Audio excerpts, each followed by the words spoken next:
Hello, hello. Hi, baby. Hi, baby Bubbles. You ready? I got some more.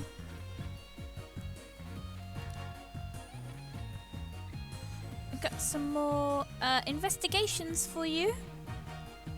Oh, hello. Hello there, Kirby.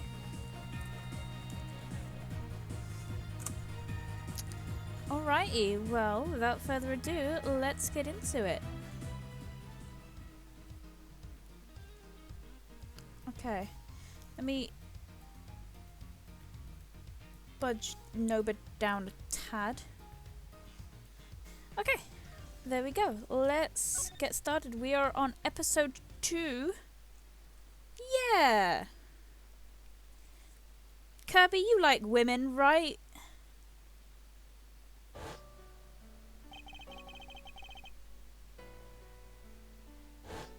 Oh, okay, it's going very fast. The return of the great thief Yatagarasu. Thinking back, everything began on that faithful day 2 years ago. Then you'll love this woman.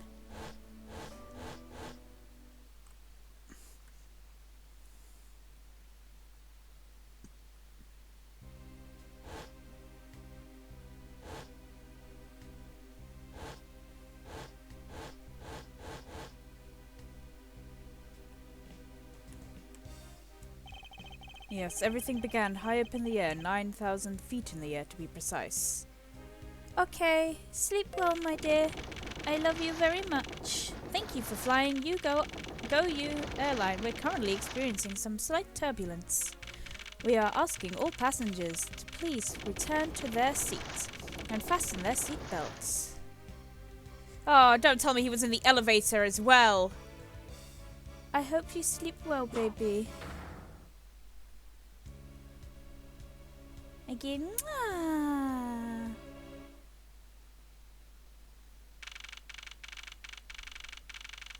and then my hair hit the wall. Look at him down there, flat on the floor.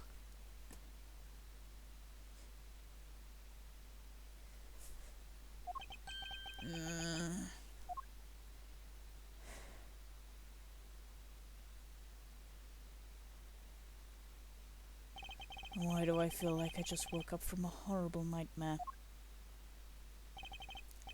6:13, huh? I guess I was out cold for about 10 minutes. Heh, slight turbulence indeed. Ladies and gentlemen, we are currently experiencing turbulence. For your safety, we ask that you return to your seats and fasten your seat belts. I suppose turbulence is to be expected on a flight. Though admittedly I'm less than comfortable with anything resembling earthquakes.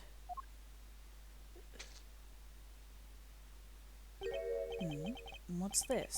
A travel wallet, but it's not mine. How did somebody else's travel wallet end up in my pocket? My head. Why won't this headache go away?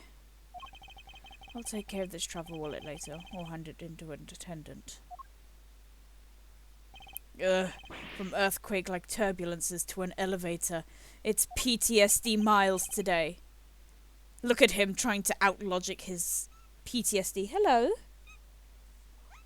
Oh, are you saying goodnight to Bubbles too? Yeah. What am I doing hesitating like this? Actually, I know full well why I hesitate. It was when I was still but a young child. Vinny? Vinny? Yeah. You go get Vinny. Yeah. I was caught up in a murder that happened in an elevator. But how long am I going to let my past haunt me? It's just an elevator. I'm a grown man. I need to behave like one. Then there was a dead body in the elevator. Oh no, they killed Byakuya Togami!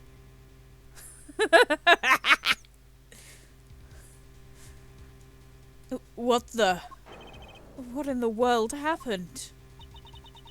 Is something wrong, sir? I must ask that you please return to your He's dead!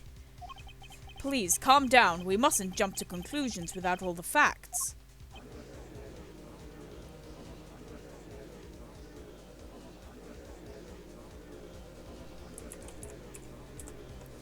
Meow, meow, meow, meow, meow, meow, meow, meow, meow, meow, meow, meow, meow.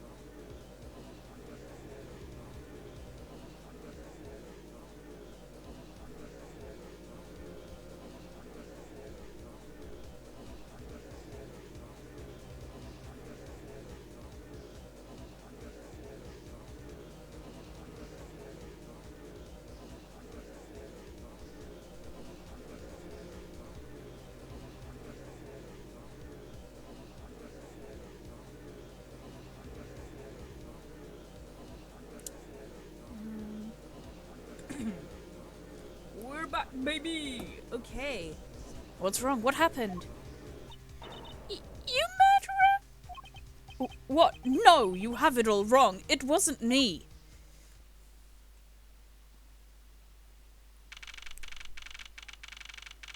March 12th, 6:41 a.m. That man's an alcoholic. And he's in handcuffs. And that's a little French boy. Everyone, I'm sorry to interrupt, but I have an important announcement. I am one of your flight attendants today, Rhoda Tenero.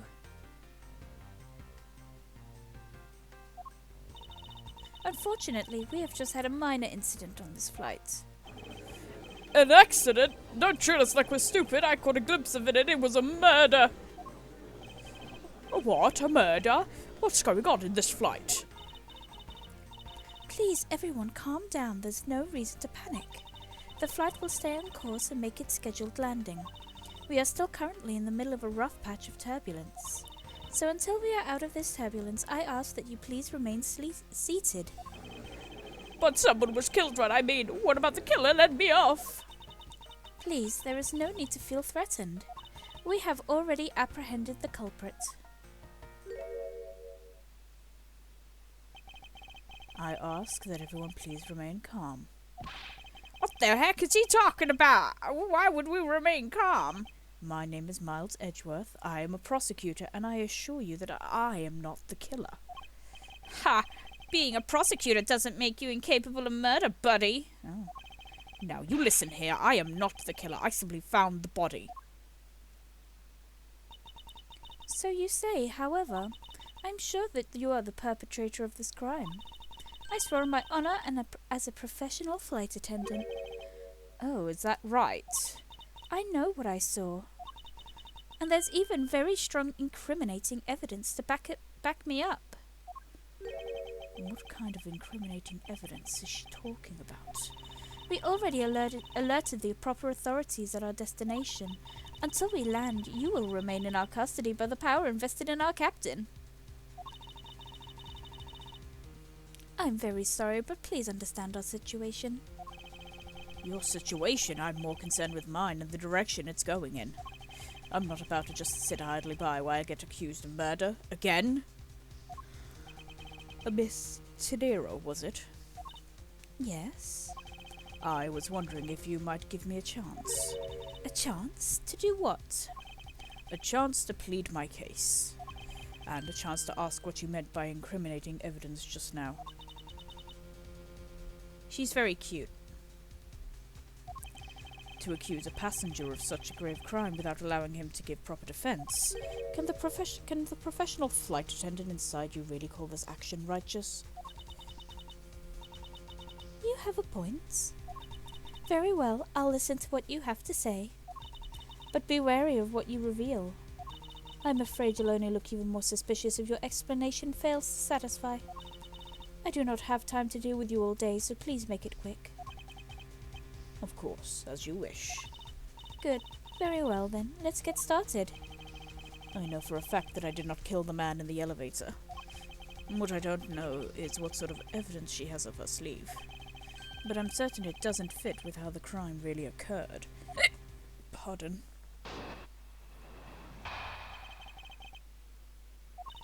I swear to tell the whole truth as a professional flight attendant. Unfortunately for you, Mr. Edgeworth, I'm certain you're the killer. The scene I saw in front of the elevator, it was you standing there with fresh blood dripping off the murder weapon. So, if you would please cooperate, we'll turn you over just as soon as we land.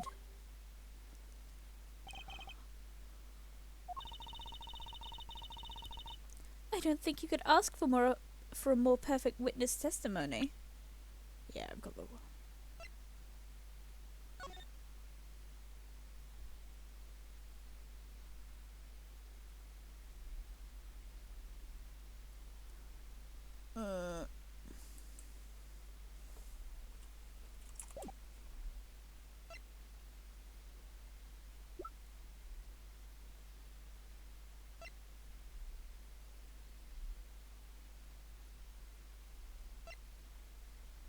They really did just kill Byakuya Togami.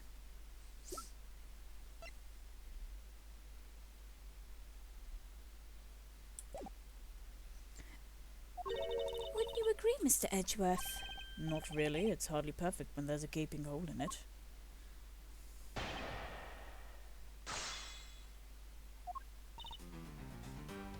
Okay.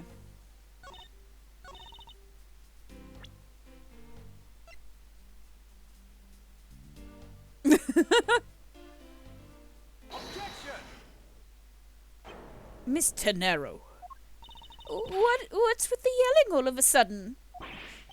Force of habit. Well, it doesn't matter. Miss Tenero, you say you saw the murder weapon dripping with blood, is that correct? Yes, all that blood. Drip, drip, drip. Just recalling that scene sends a chill down my spine. Sorry, but your so-called professional flight attendant training has failed you. What?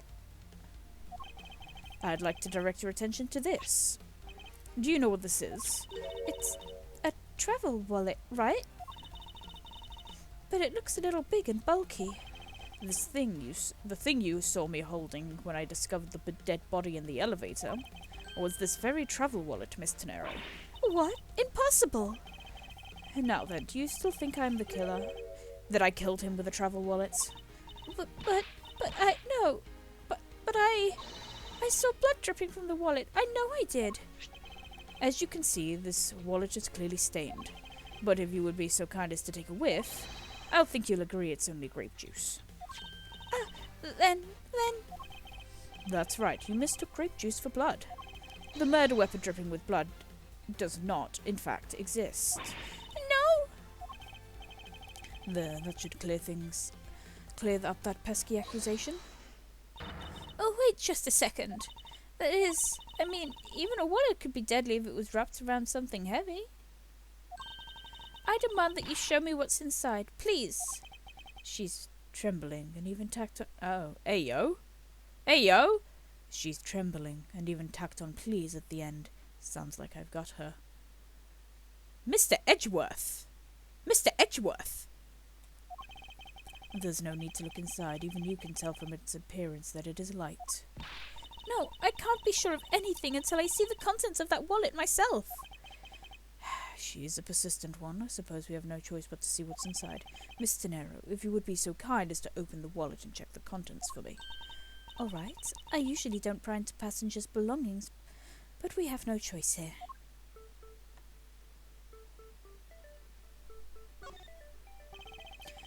Grape juice stains the outer cover. Exactly, that's what I'm saying. Bisexual king. True, it was I who dropped it in the grape juice. However, I didn't do it out of ill intention.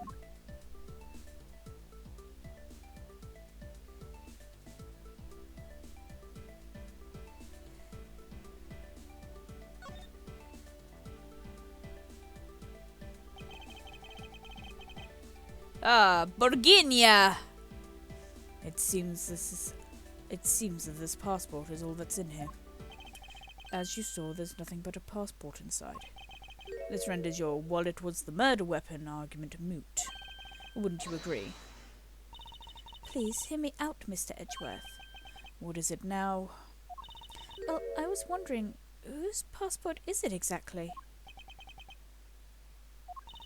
Can I take a look? Why not? I'm rather curious myself.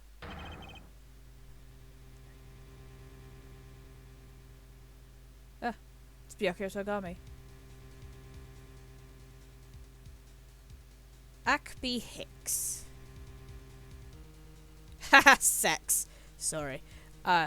This is... Just as I thought. This travel wallet belongs to Mr. Ackby Hicks, which makes it the victim's property. You stole the victim's wallet, didn't you? How dare you? You said it yourself.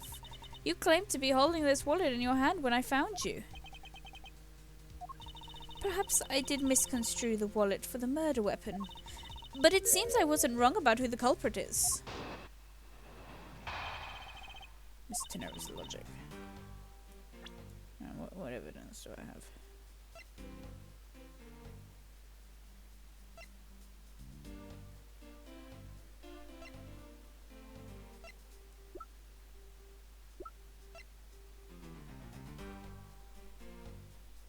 Mm-hmm.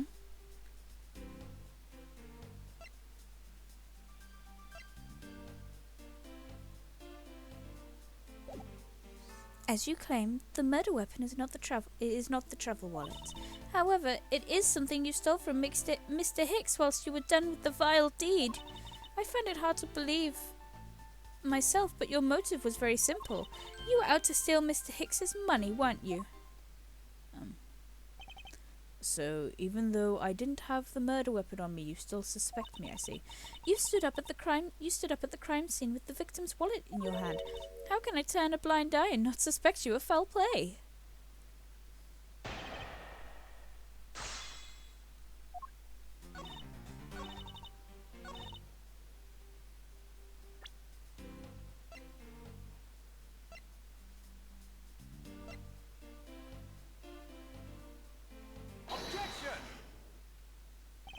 I wonder if I might get a word in, Miss Tenero. What is it now? Miss Tenero, I wonder if you've noticed a contradiction within your own testimony. What are you talking about? Simply put, as you saw with your own eyes, the only thing inside Mr. Hicks's wallet was his passport. If I really was after his money, then why would I steal a penniless travel wallet? But that's right. You, Mr. Edgeworth, you didn't know it was empty when you stole it. You would like to think that, but that's not possible. What do you mean, not possible? There's no way the killer didn't know that the wallet was empty to begin with. Oh, and what makes you so sure? How can I show her? Well, take that. If you would recall the crime scene, I admit that the wallet was probably not empty at the time of the murder. That's pretty evident by all the bills and cards strewn around the inside of the elevator. Oh no! I think you've come to realize the problem with your logic. I would summarize that the victim's wallet fell out during their struggle. And that's when the contents emptied onto the floor of the elevator. I doubt the killer would have missed such an occurrence. Then you're saying... Yes, according to your superstition, if I was the killer, I would have been going after a wallet I knew to be empty. And since I clearly was not attempting to gather the scattered money, that renders your argument of theft completely invalid. Oh, please forgive me. Hey, what the heck? Are you saying the attendant's wrong? That guy's not even the killer? Don't believe it, everyone. It's a trick.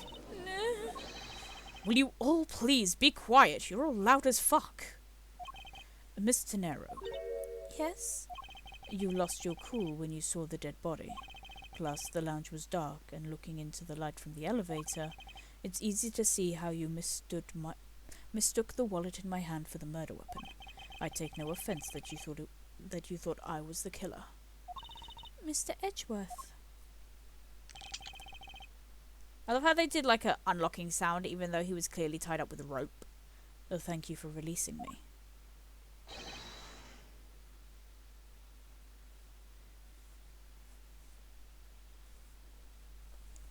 Vinny, what you doing?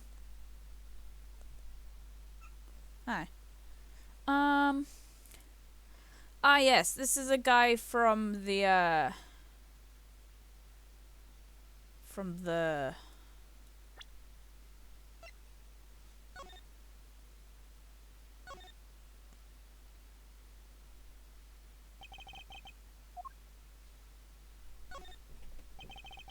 the Republic of Borginia.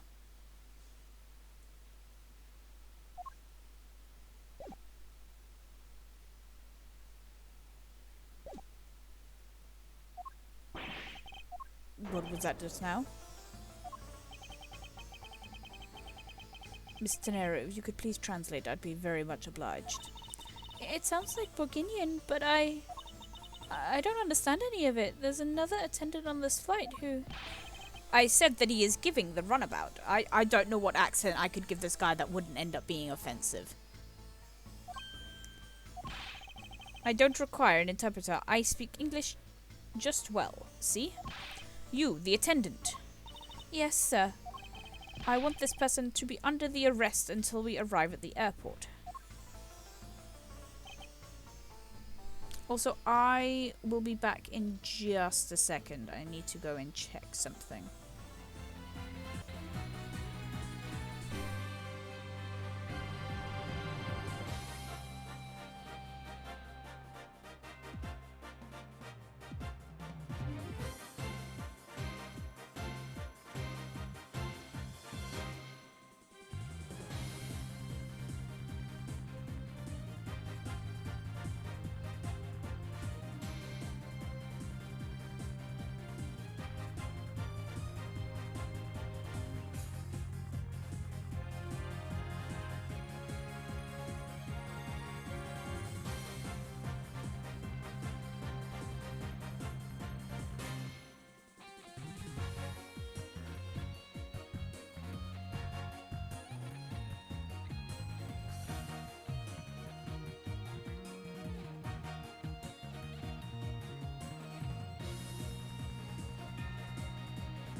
Sorry about that.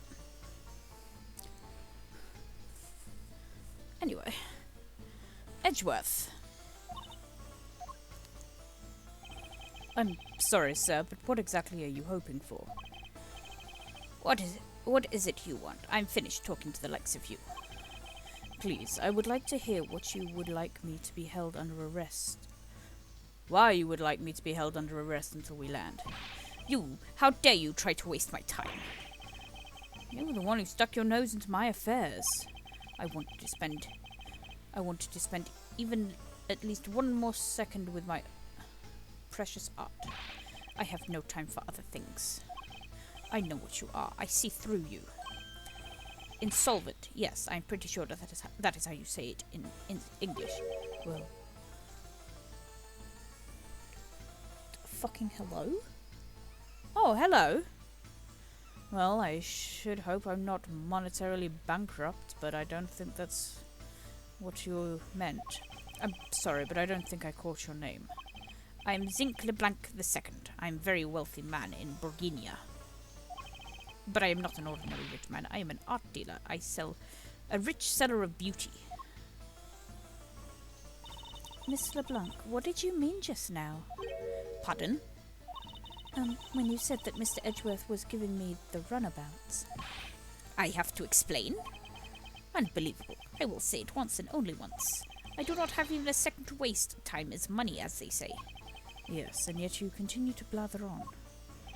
I saw it. Yes, I did. I saw the victim go into the elevator. Going down to the lounge. At exactly 6 o'clock. And what was the significance of that time? At 6, he says. Oh, wait, you saw him at 6? What's the matter, Mr. Edgeworth? He understands, see? Miss Attendant, what time did you discover the body? Well, it was a little after that patch of turbulence, so I would say about 6:50. Hicks was his name, was it? Then I say that man Hicks was killed in the 15-minute time span.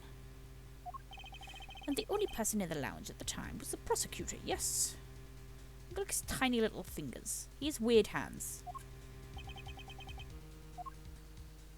Yeah, I was in my seat the whole time. And me too. I was watching a movie and enjoying a fine glass of grape juice. And I'm a little German boy. No, little German boy, don't go to the elevator. Oh, this is full of dead and bodden.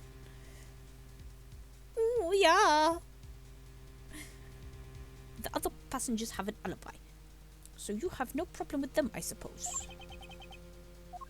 No complaints, I see. Not a single word against this, right? I have no way of discounting what you have put forth at this point, but it wasn't me. Oh, so you say. But do you have, what you say, the evidence?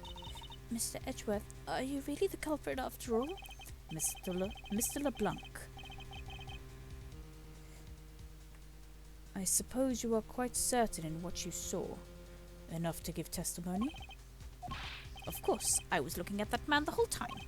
He was playing with that annoying little small machine the whole time. Damn, you don't have phones in Bourguignon? Machine? Yeah. Yes, that is what you people call it in English, yes. He was making me crazy with the click, click, click. From that description, it sounds like some sort of small computer. I believe what Mr. LeBlanc is talking about is a cell phone. I have to say that I did see him playing with it quite a bit myself. A simple cell phone. A laptop or organizer I can see, but that's kind of low budget. I hate that noisy little machine in his hand. Not a fragment of beauty. All it produces is ugly sound.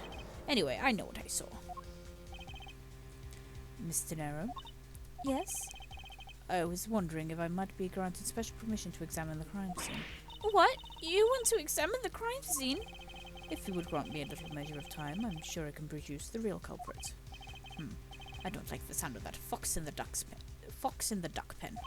Yes, I think that's how you say it in English. It's fox guarding the hen house, and I believe my innocence was proven earlier. And if I'm given the chance, I can clear it all up the remaining doubts. Mr. Nero, if you wait until we arrive, there is a good chance that some evidence will have been destroyed by then. I understand. Let me see what the captain has to say. Ah, this should not be approved. Please, Mr. LeBlanc, in an emergency, all decisions are to be made by the captain alone.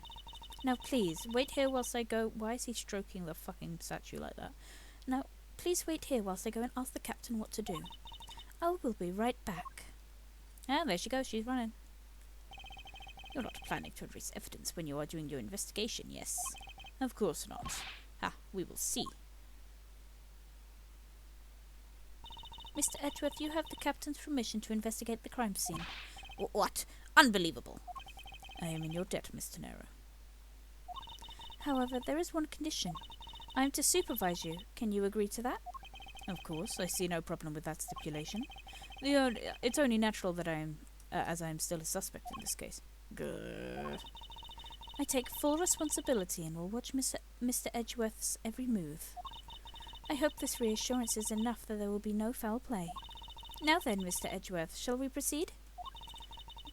If you should need my help with anything, please feel free to use T to talk.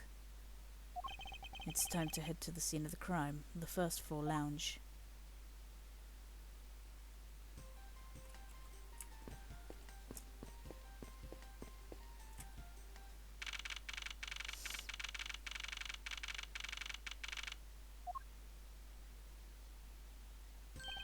I want to thank you for your help back there, Mr. Nero. It was nothing. You should thank the captain for granting you permission. And just so everything's perfectly clear, I still don't trust you. Your standing with me hasn't changed one iota.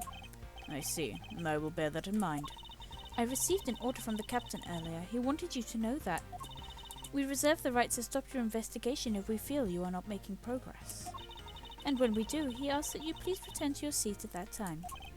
So my time runs out at his and his crew's discretion, does it? I have to find a way to discredit Mr. LeBlanc's testimony before time's up. I understand. By the way, is there any place you can think about where the killer might hide on board? I don't think so. After every first-class passenger was accounted for at his or her seat, we made a thorough search of the plane. As for business and economy class, no one can move between the two classes and first class without staff keycard, and we found no record of a keycard being used at all, which means that I have a first-class killer on my hand. At least I know that much for sure. And one other thing. No one else has been allowed near this crime scene since the murder was discovered either.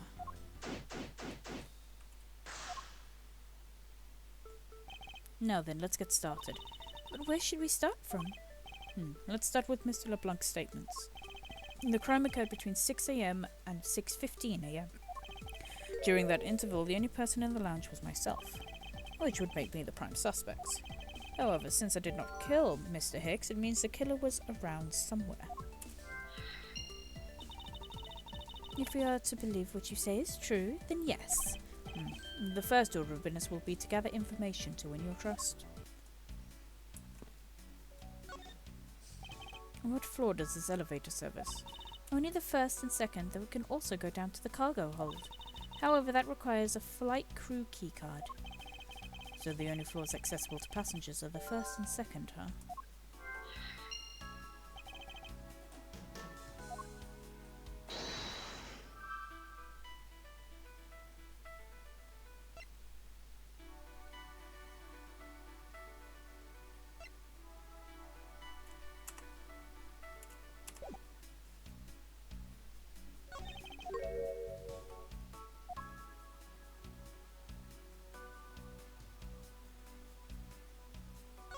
Money is strewn all around the floor of the elevator. I would guess it was all in Mr. Hicks's wallet at some point. What's this sinister-looking figure on the floor here? Oh, that's a piggy bank of our company mascot, Captain Ugo. Or Hugo. It's just one of the many pieces of merchandise we sell in our in-flight shop.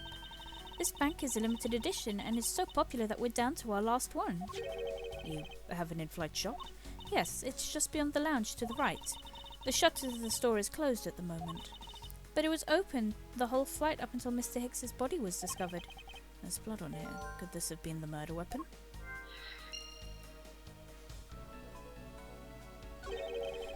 There's something sticking out of his pocket. I hope he won't mind if I take a look at what's inside. Ah, yes, the dead man. It's a picture.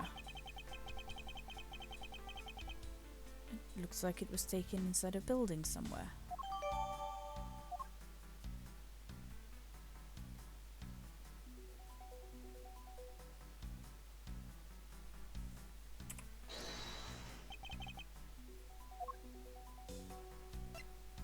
EURIKA! Mr. Hicks's machine is nowhere to be found. His machine? His cell phone, Mr. Nero. Ah, so I guess because it's not here. Yes, I can safely deduce that the killer took it.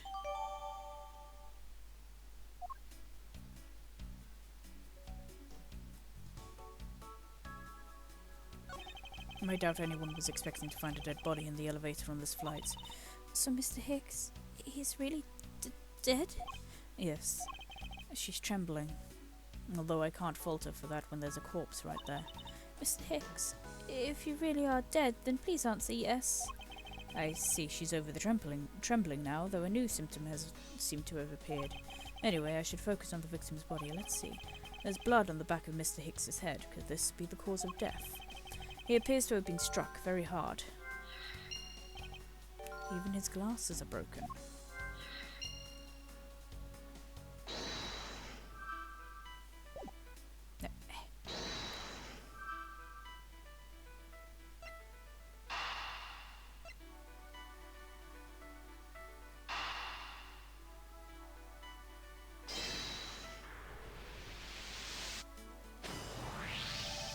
A statue with blood on it lying next to the body of a man who was beaten to death. Oh, Mr. Edgeworth, I think I figured something out. Yes, what is it? The way the blood is on this looks like it matches up with the wound on his head. Well, aren't we deserving of Master of the Obvious title? Well, what do you think, Mr. Edgeworth? Don't you think it's worth investigating? It would appear that the figurine is our murder weapon. Oh, I just knew it. I mean, I can't think of any other connection. Perhaps Master of the Oblivious Master of the Oblivious would be more befitting.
There's no grape juice residue on the soles of his shoes, making it highly unlikely that Mr. Hicks entered this elevator after the turbulence.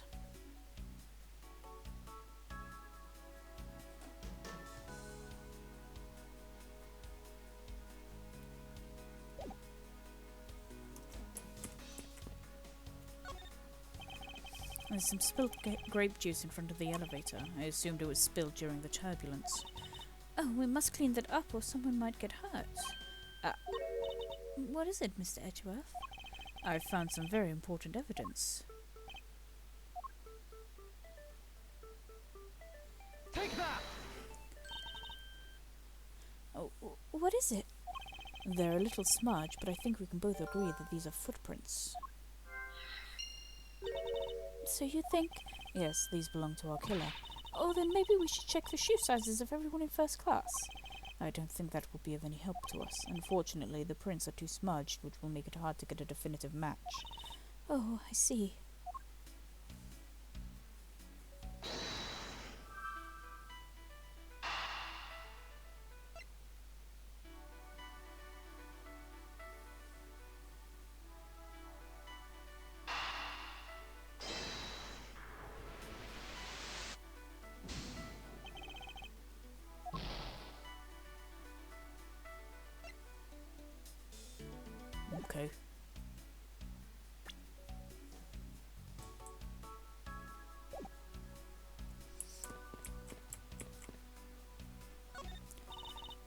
The in-flight shop is just beyond these shutters. But we don't have permission to open them, so I'm afraid we must leave them closed. There must still be clues to be found in the lounge. I must remain ever vigilant. Glasses and candles are thrown into disarray by the turbulence.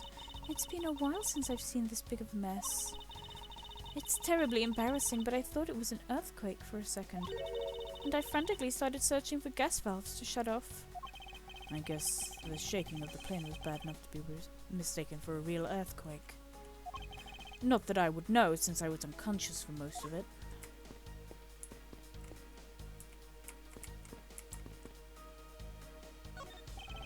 This toppled over chair, yet another victim of the turbulence. Oh, no! Look at all that grape juice staining the back! It may not look like it, but this chair was extremely valuable. It was? Yes, it was used when Rocker Pals came to tour the plane. The Rocker Pals as leader sat in this very chair. Sorry, but what are these Rocker Pals? I can't believe you've never heard of them. They're all the rage. The Rocker Pals are an extremely popular international band.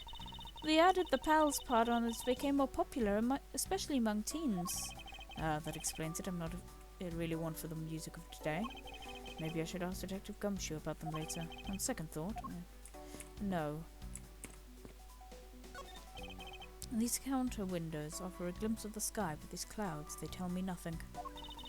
Mr. Edgeworth, you look like you're talking to the clouds. Is that so? Then tell me, what do you suppose I said to them? I don't know, but it looked like a rather one-sided conversation.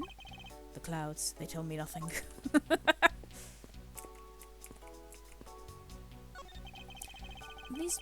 These bottles and glasses must have been broken by the turbulence.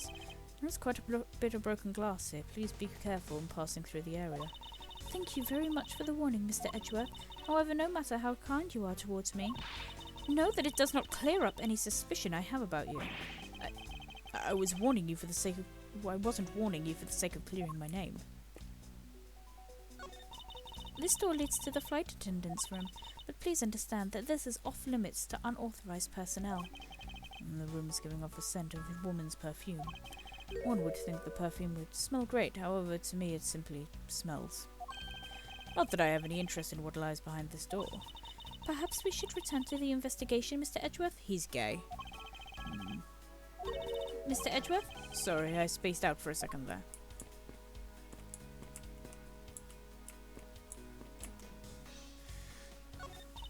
The grand piano is the pride of this plane.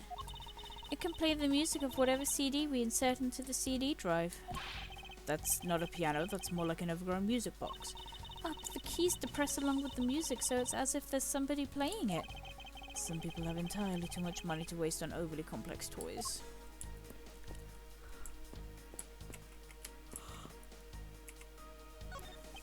There are a few copies of the Sky magazine in the magazine rack.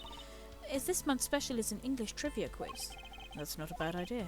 I've heard that the youth of today don't know particle from participle. Now, please do not go around confusing people with made-up words, Mr. Edgeworth. Who's ever heard of such a silly word as participle? Case in point.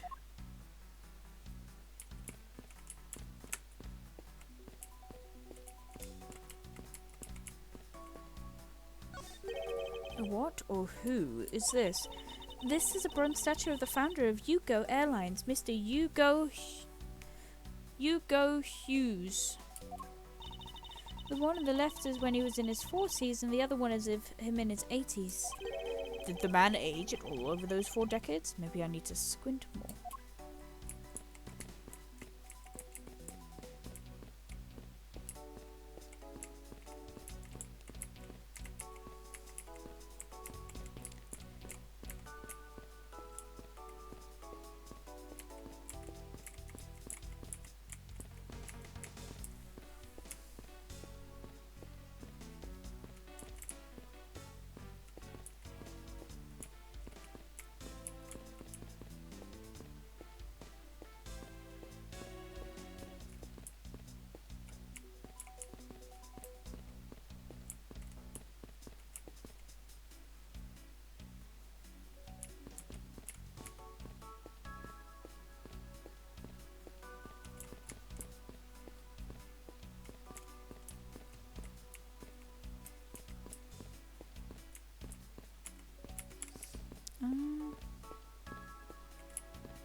It's a pity that a bronze statue knows not when a good drink has been spilled at its feet.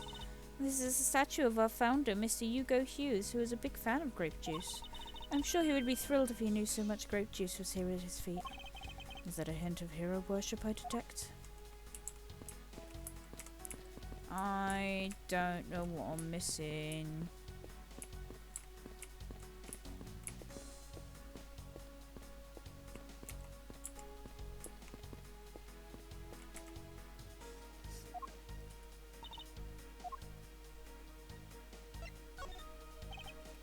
I was wondering if you notice anything unusual, Mr. Nero. Yes, I can't help but notice the sad atmosphere in here. Yes, it's rather a tragic crime. I'll say, robbing the poor man after bludgeoning him to death. Is talk about rubbing in the salt. I can't forgive someone who would do this to a passenger of mine. I swear as a professional flight attendant that I will capture the culprit with my own hands. And I promise as a prosecutor to solve this case with logic and deduction. I should go over all the leads I've collected so far one more time. The key to solving this lies in the intersection of my logic and the evidence. Did you notice anything? I was wondering where those footprints... whose footprints those were next to the elevator. I'd say they're the killers, wouldn't you say? Even if they aren't, I'm sure there's a vital clue to solving the case. Oh, maybe there are other clues waiting to be found in other places. Come on now, Mr. Edgeworth, let's go find them together. A word of advice, nobody likes a credit thief, so stop stealing my lines. Mr. Nero, I'd like to ask you about investigating the lounge. As long as you have the captain's permission, I can't stop you from looking around. If you could please pass the message along, tell him I'm grateful for his spirit of cooperation. I will, however, please realize you are still under suspicion. To be honest, I have my doubts about you. Of course, and I take no offense. Do you really understand what I'm saying? Yes, verily. Do you pinky swear you do on your honor as a professional prosecutor? I pinky swear I do on my honor as a professional prosecutor. Well, I guess that settles it then.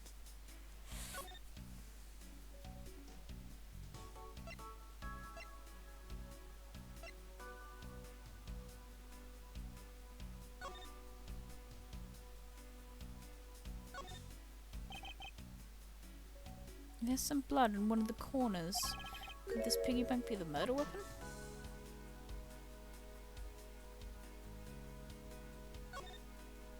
I suppose this is where you insert your coins. I have to say, for a piggy bank, it's made rather well. Well, so well, in fact, I'm not sure there's a way to take your money out.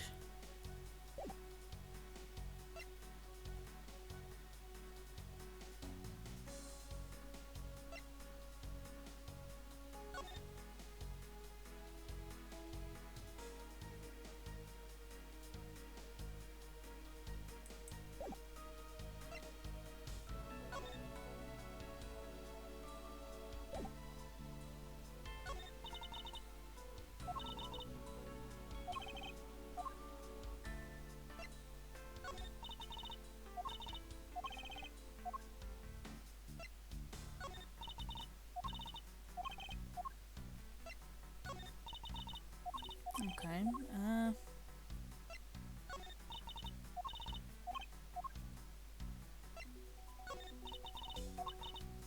can't do a shit, okay.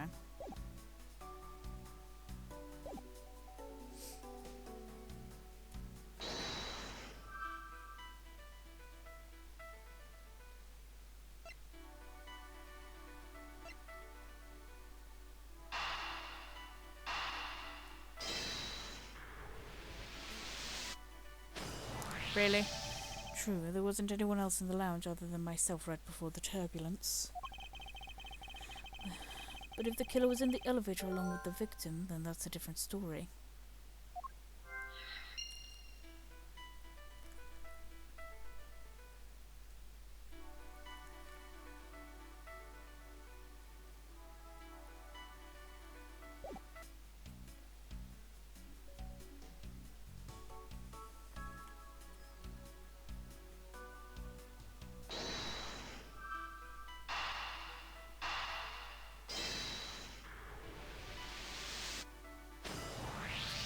I have it.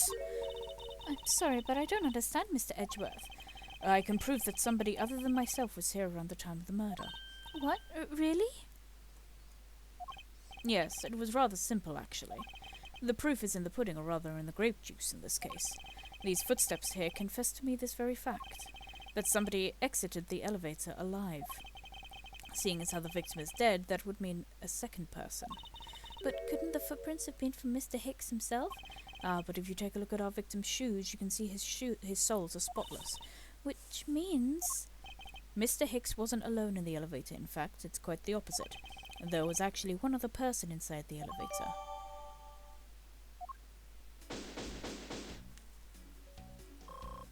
I'm so smart. What's going on over there?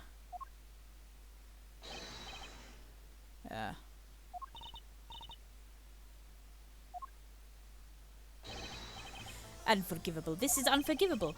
Do you understand what I'm saying? The movie is late. This is the same level. Alright, Kirby, this is the woman I wanted you to see. This is the same level of bad as if the plane arrived late. But the movie... What? I will not talk to you anymore. You are just wasting my time. What is the matter, Mr. LeBlanc? If there's no emergency, please return to your seat, sir. Oh, just wait until you see her up close.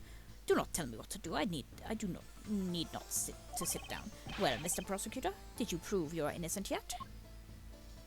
If you would like, I will prove my innocence to you right now. What? Nonsense!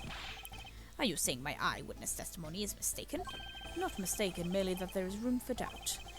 I'd be most honored if you would please tell me what you saw in detail once more. Fine, suit yourself.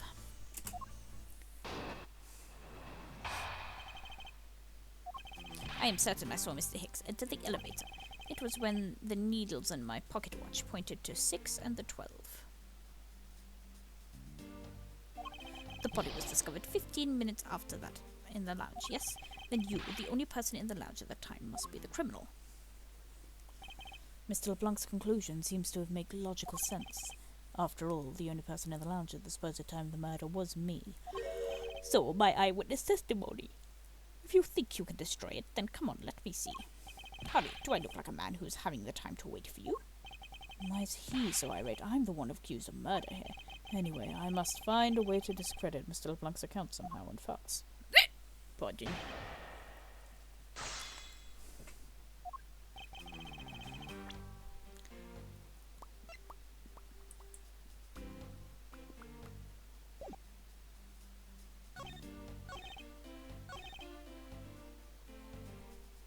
That's not what I wanted to press.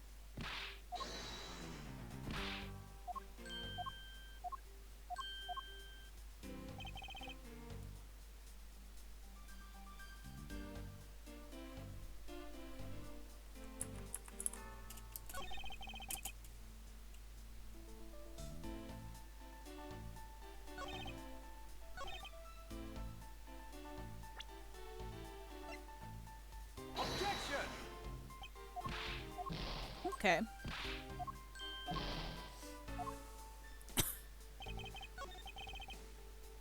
He certainly has a lot of confidence in his testimony. If push comes to shove, I might need to press him for more information.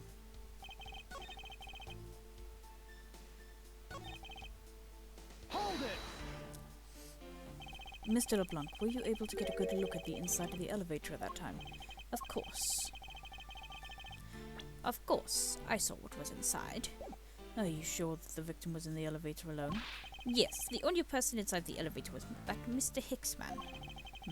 That last outburst was a bit too important to let go.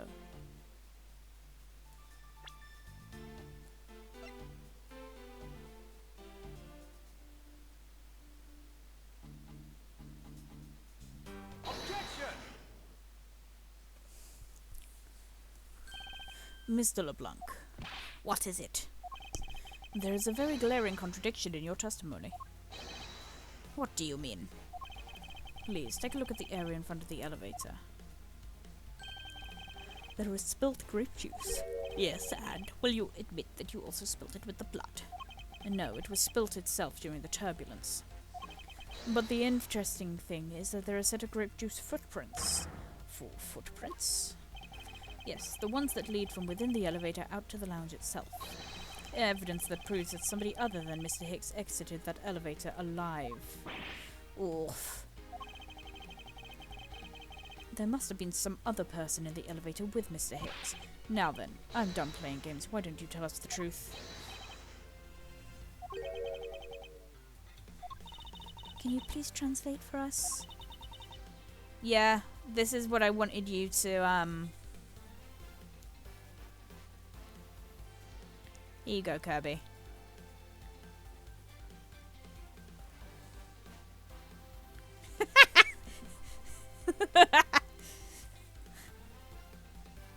I don't know if it's just the, I don't know if it's just like the rendered version, but they've edited it so you can see a nipple. No way, that's totally impossible, I guess is what he said. I know there was no other person in there. I saw with my own eyes. If you want to know what I think, Mr. Edgeworth, I don't think Mr. LeBlanc is lying to us. I suppose she's right, he doesn't seem to be lying. But then what does that mean? What about this contradiction? Mr. LeBlanc, please, just once more, will you recall the details of what you witnessed for me? What I saw, part 2.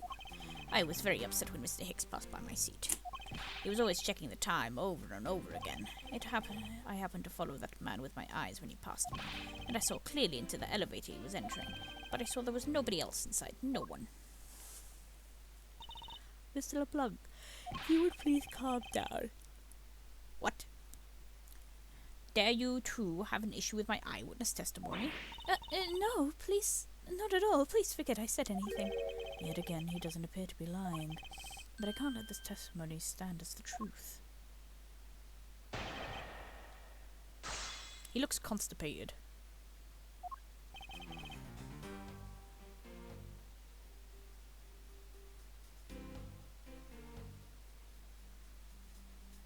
Hold it! So are you still upset now? I am always upset. The only time I am not upset is when I have a piece of art in my hands. It's surprisingly easy to believe that about him. But I was even more upset when Mr. Hicks walked by me. He was always checking the time over and over again. Hold it! Why were you so attentive to the time? Because something unforgivable was happening. Come to think of it, you were yelling about something unforgivable earlier. I was giving a complaint to the attendant about the movie starting time.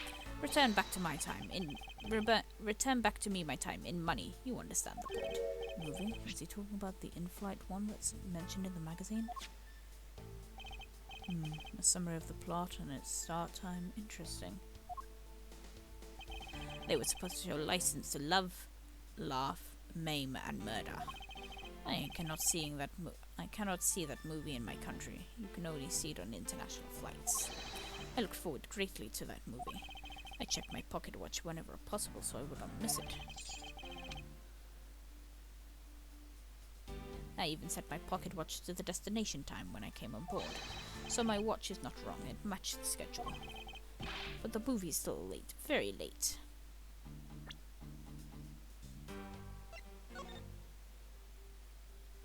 It's to the departure time zone, not the arrival destination time zone. Hold it! Your pocket watch. I'd like to ask you a little bit more about it, if that's alright.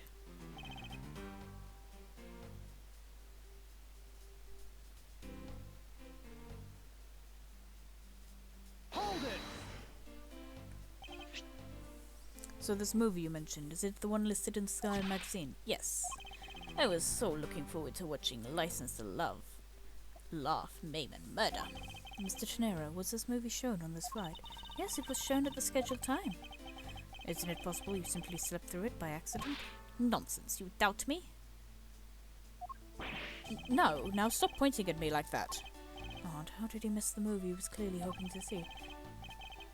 I checked my pocket watch a great number of times, that much I know for sure. Ah, here we go. Objection! Mr. LeBlanc, you said this just now with your testimony. I I even set my pocket watch to the destination time when I came on board. Now, if your watch had been set to our destination's time zone, it would mean your watch is displaying the time of our destination. Yes, and the correct time is worth 6 cents. I would like you to take a look at this. All times are shown corresponding to our departure time zone. Of course, the movie schedule was also created with that in mind. Mr. Tenero, for confirmation's sake, what time zone is this flight aligned to right now? Well, we made a short stop at a transfer point. That's right. Oh my god, Zhengfa! It was that small Asian country, the Republic of Zhengfa. But we didn't readjust our onboard clocks at that time. So right now we're still running on Borginian time. What? The time difference between Borginia and our destination is 9 hours. In that case, it's only natural that your watch would be out of sync with the schedule. He's all gum. Furthermore, with your analog watch set to our destination time, it would appear to be running 3 hours fast compared to the flight's onboard clocks. That also changes everything about your testimony. And you can bet 1,000,000 cents on that. In light of this information, this means you saw Mr. Hicks 3 hours prior at 9 AM.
Okay. Look at her nearly falling asleep. She's sleepy all the time. This should clean up all of the remaining accusations. So this basically widens the time frame for the death, right? Yes, because Mr. LeBlanc saw the victim enter the elevator at 3 AM. It means that the time of death could be anywhere from 3 to 6:15 AM. The question now is where was Mr. Hicks during this that span of time, and what was he doing? I got something to say. And you are? Yeah, oh, I'm Cammy Meal. I'm a flight attendant. And what is it you wish to say? Well, I think your story is a little different from how I remember it. What do you mean, Cammy? I saw Mr. Hicks sitting in his seat at 5 AM, you know? What? How can you be so sure of the time? Oh, that's right. He pushed his call bell while we were parked at the transfer point.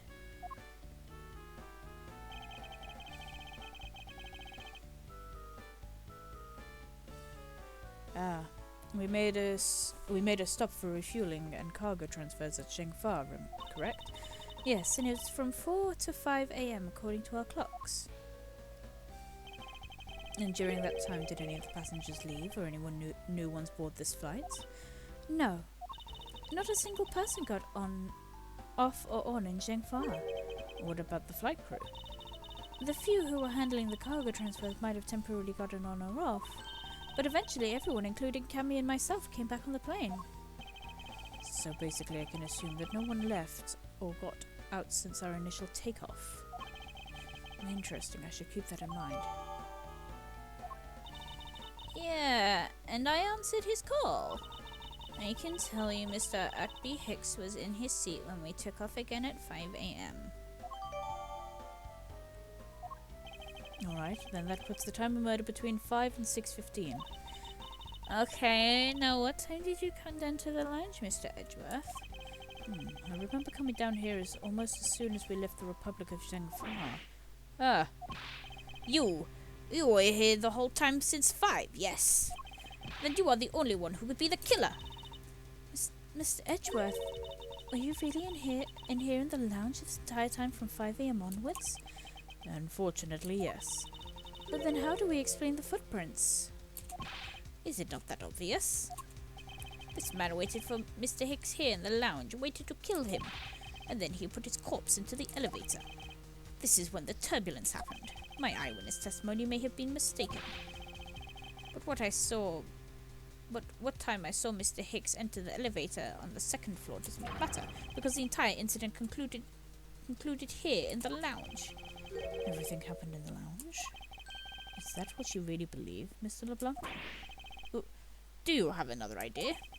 I simply feel there is something out of place in the scenario you presented.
Take that!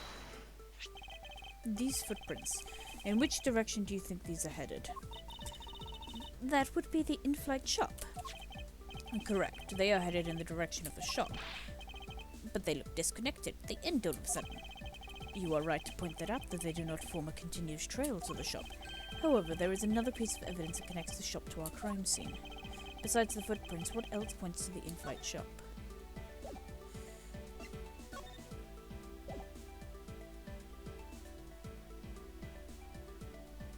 Take that! The murder weapon, this little piggy bank, is sold at the in-flight shop. It is sold there and only there. It is not displayed here in this lounge. How then did it find its way here? Don't you find it a tiny bit suspicious? Such a trivial point. It only means you prepared it, taking it from the shop first before coming here. It doesn't prove you are innocent after all. Is there another way to win with this man? If I may. What is it? You see, well, it's just that Mr. Edgeworth says. Oh, and why do you know this so well? Well, it's just that a piggy bank was there in the shop. I saw it with my own eyes. And when was this? It was maybe around 5:40 a.m. Isn't that just before we hit that rough patch of turbulence? That's right. You were in the shop just before the turbulence? Yes, I was. Come to think about it. Miss Tenero, when I found the body, I believe you came out of that door. Yes, I did. And what is beyond that door? That's the flight attendant's room. Then you were on the first floor? Yes.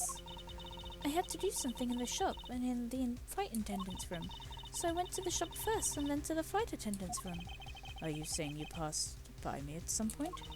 Yes, you seemed really into the issue of Sky magazine you were reading at the time. I don't suppose you noticed me walking by. I vaguely recall someone walking by that I didn't take notice of who it was. Anyway, the piggy bank was definitely there at the shop when I went there.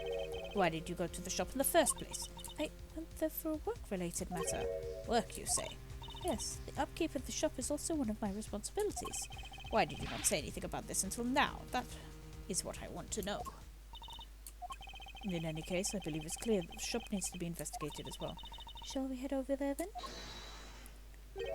What is it now? Aren't you forgetting something, Miss Rhoda? Don't you need the captain's permission to check the shop? No, I haven't forgotten.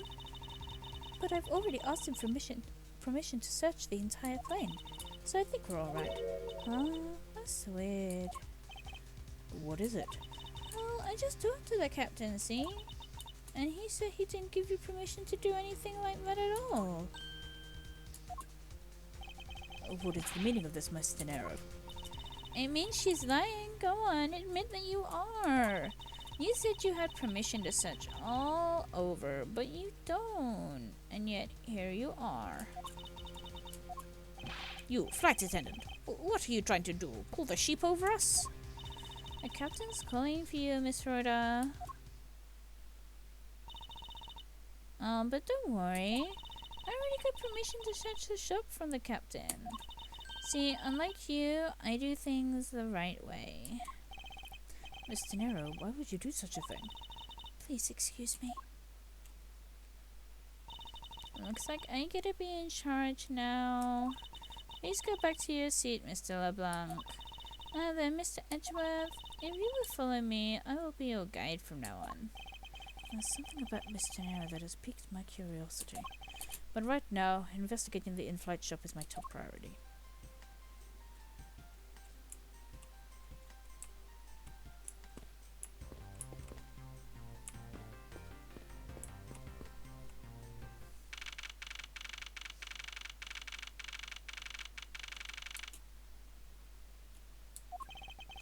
So this is the in-flight shop. It's quite a mess in here. You think? I guess I'll have to clean things. Oh. I guess I'll have to clean things up then. Hold on. You can't clean up a potential crime scene. Oh, thank goodness. I hate cleaning so much. Look at them fucking titties. Oh my god. I mustn't rush things here. I must remain cool, calm, and collected. Because this piggy bank was left at the crime scene. There's a very good chance the killer had paid this place a visit.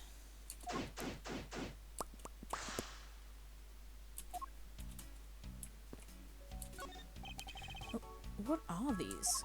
Oh, those are a company's completely original line of suitcases. They're practically flying out the door. That's how popular they are. You should buy one and see if you like it. You won't regret it. Perhaps that's how things work on this flight, but in the real world, you try, then buy. No way! But either way, it doesn't really matter. True. Either way, why would anyone buy a suitcase after they've boarded the plane? Anyway, see that? Just look at all the Captain Hugo heads. Hugo heads painted on the cute company mascot, isn't he? They're painted on with a lot of care. Huh. They're painted on with a lot of care. Doesn't it look like he's about to jump out at you? It certainly is making me something jump inside my stomach. I guess there's no fooling your refined taste. You look like you really wanted to get one. And I thought I was gonna finally make my first sale, but you stole right through it. Well, that's done though. Never make me try to give you a sale pitch ever again, okay? But I never showed any interest in it to begin with. Teehee? It's really pretty. It really is pretty horrible, isn't it? You wanna know something? This suitcase was designed by Miss Rhonda. Mr. No designed this? Yeah, it was a company-wide contest. Well, it does have very sharp design sense. Sharp? Like stinky sharp cheddar, maybe. I literally have no idea why the bigwigs decided to go with it. It's so... bleh.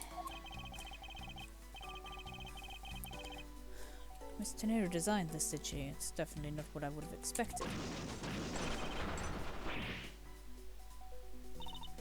You okay? I'm fine. Please watch yourself, Miss Mealy. Letting a suitcase freely roll around has got to be a safety violation. Here, I'll put it back.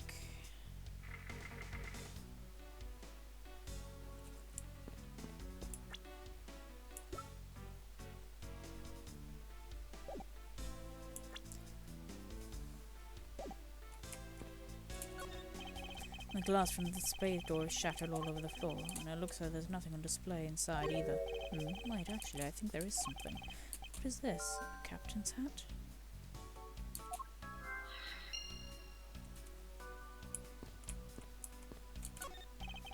These are all kinds of luxury name brand merchandise for sale in this display cabinet. And they're lined up in such a manner as to scream "Buy me" to any passerby. Stuffed toys, just like the one Miss Mealy is holding, are on display here. They're relatively cheap, which explains why they're displayed so haphazardly. How about it, Mr. Edgeworth? You know you want one too. They're great for when you're stressed. Why do I envision stuffed animal abuse when she says that?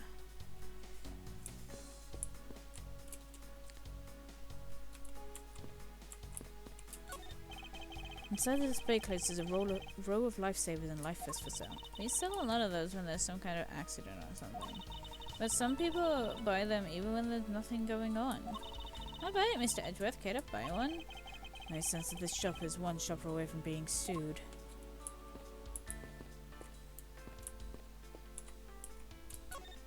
And beautiful flowers and beautiful arrangements. I feel cleansed just by looking at them. Well, you're kind of stepping on a few of them, you know, Mr. Edgeworth. Oh, excuse me.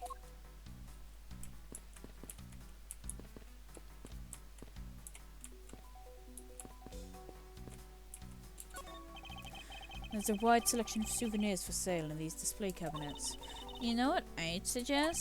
Sorry, but I have no intention of buying souvenirs on this trip. Okay then, how about you buy something for me then, as a present? I can't think of a single reason why I'd want to buy you anything.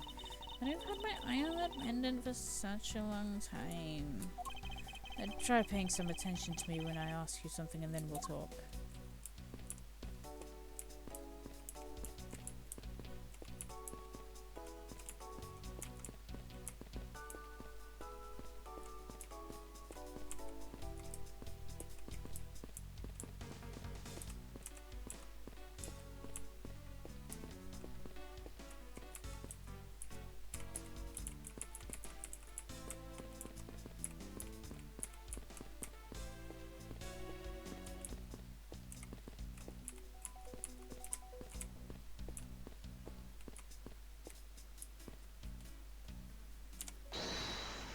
Okay.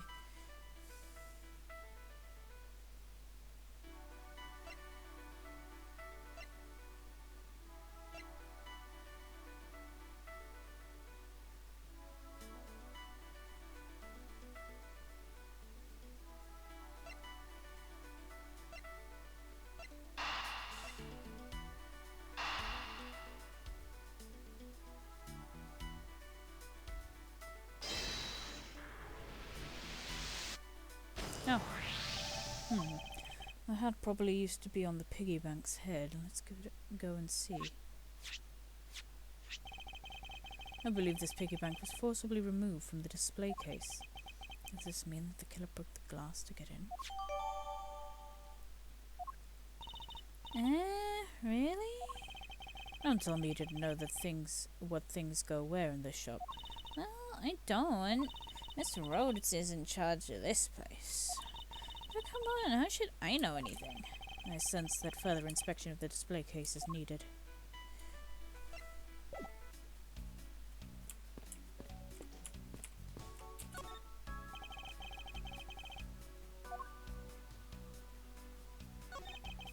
The glass on this door is broken. Perhaps it was the killer who broke it in order to take the piggy bank. But it's odd that the inside of the case is so devoid of glass shards. Plus... Ah! What is it? I touched the glass and cut my finger. It hurts, Mr. Edgeworth. It hurts. Please tell me you can deal with such a minor cut on your own.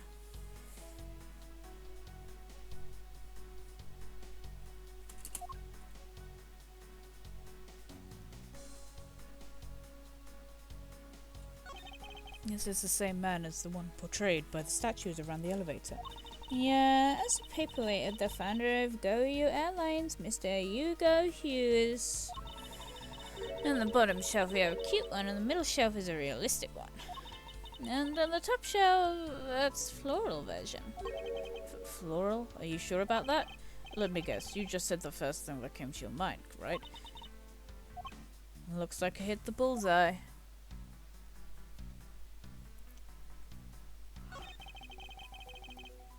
Yugo-related books line this shelf. The history of Yugo Airlines, the future of Yugo Airlines, the 7 wonders of Yugo, fly on Yugo Airlines. Working name, Yugo Airlines. Yugo You. The titles make it very clear they won't be making top seller list anytime soon.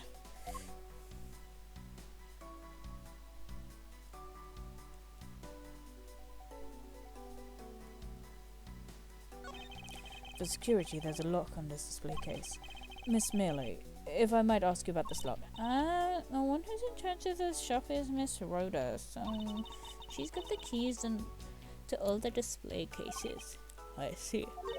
Oh, I bet you want to buy something. Do you want me to go get the key from her? No, that's alright.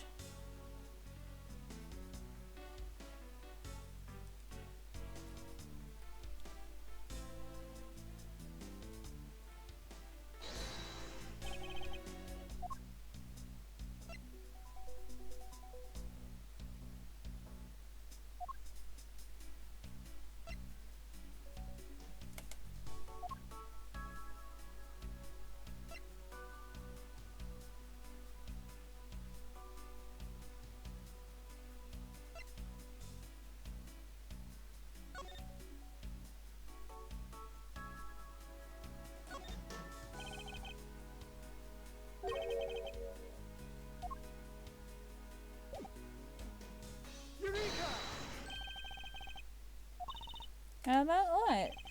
If the killer had broken the glass to get the Captain Ugo bang, there should have been shards of glass inside the case itself. I see. I guess it'd be like that. However, there's not a single piece of glass inside the display case. Nope, no there isn't. Which means that the glass was broken from the inside out. The piggy bank must have fallen over from the turbulence and right through the glass.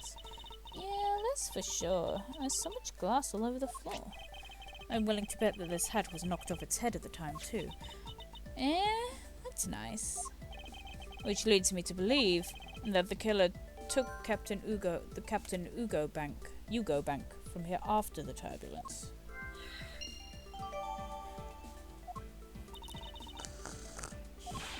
Take your power naps in your own time, Miss Melee, and listen to when I'm talking. What? But the murder occurred before the turbulence, which rules this piggy bank out as the murder weapon. So you mean the bank's not the real murder weapon? It's a fake? Yes, at this point that's a very real possibility. But what if the killer went to take Captain Hugo and they broke the glass by accident? The display case is locked, so that's highly unlikely. Yeah, but there's one person who could have. Oh, and who would that be? Mr. Rhoda, of course. I mean, she's the one in charge of this place, so she has the keys and everything. Miss Rhoda Tenero, huh?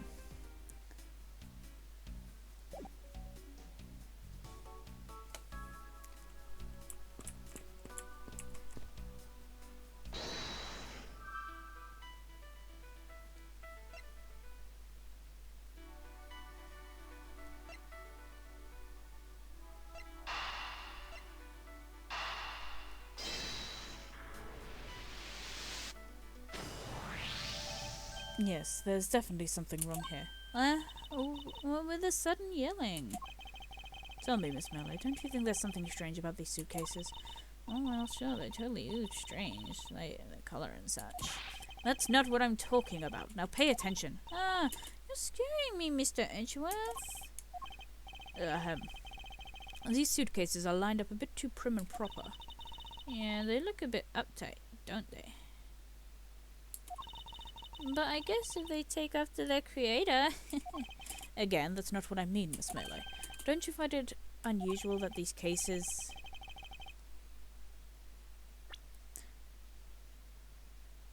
are the only things undisturbed by the turbulence. Never mind, I'd sooner find an answer inspecting the suitcases myself. Upon closer inspection, they really are quite hideous. I wonder how Miss Riddle would have reacted if she would have heard what you just said. What's wrong? She makes a good point. It would be wise of me to watch what I say out loud. What's this? I've spotted something that's not quite right.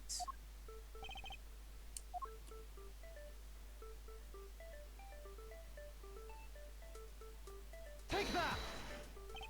There's something very peculiar. Go away.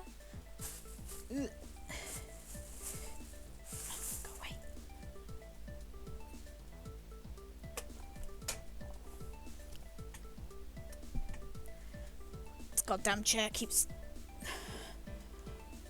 deflating itself. Huh? As in? As in, there are no stoppers in place on these. Without stoppers, one would think that the turbulence would have sent it flying. And so it's very likely that the suitcase was placed here after we hit that turbulence. Let's take a closer look at it, shall we?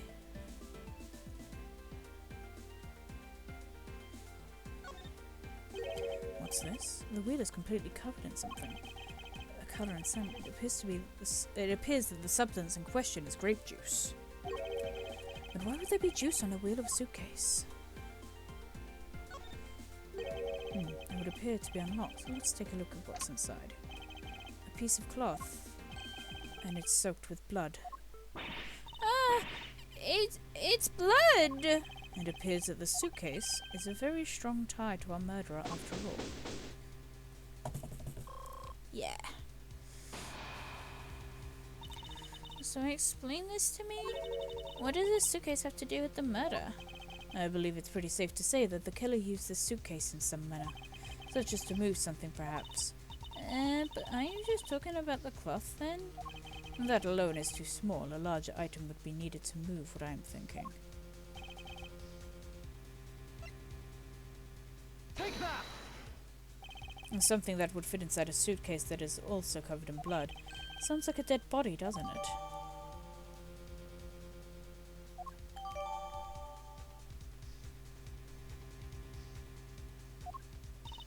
But... In light of this, I'd say that Mr. Hicks was moved into the elevator from someplace else, which means the murder was committed in an entirely different location. So, you're saying that after moving the body into the elevator, the killer brought the suitcase in here and just left it? Exactly. What is it? Nothing, just that I was thinking about what Miss Rhodes said about coming here for something. Excuse me, Mr. Edgeworth. I wanted to give you a bit more time, but I'm afraid I wasn't able to convince the captain. I'm very sorry, Mr. Edgeworth, but the captain feels as he has allowed you ample time. He said that he'd appreciate if you could wrap it up here and to return to your seat. I understand his sentiments. However, if I'm not allowed to complete my investigation, the crime scene may become contaminated by the time we land. If I must stop, then I insist I be allowed to oversee the preservation of the two sites. Under your supervision, of course. If that is your only condition, then I believe we can accommodate your wishes. I'm here to assist you in any way that I can, Mr. Edgeworth. Sounds like fun. We can camp out and watch over everything together. I found proof that the real crime was not in the lounge, and I have enough evidence to prove myself to be innocent of any wrongdoing. And yet, regarding what Miss Melee reminded me about Miss Tenero, I can't allow my investigation to end here. The truth must come to light. Well, to be continued.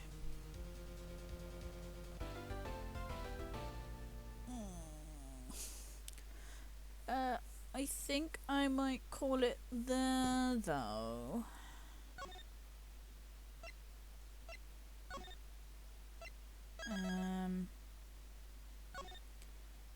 And